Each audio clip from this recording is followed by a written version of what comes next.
చనిపోయిన వాళ్ళకి పెన్షన్లు కూడా ఇవ్వలేదు. సొంత కుటుంబం కోసం ఎవరూ చావరు.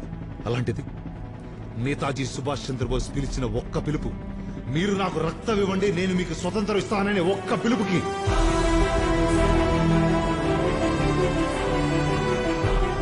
వచ్చిన లక్షలాది మంది సైనికులు, వాళ్ళు వదిలేసిన ప్రాణాలు, అనాథలైన పిల్లలు, మన దేశపు జెండా పైకెగరాలని పిచ్చి కలతో చచ్చిపోయిన వాళ్ళు చూడని స్వతంత్రం, ఇప్పుడు పుట్టిన వాళ్ళకి విలువ తెలియని స్వతంత్రం.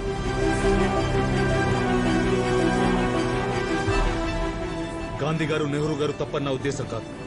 I don't have a problem the ones who got the credit, but I have a problem the ones who didn't.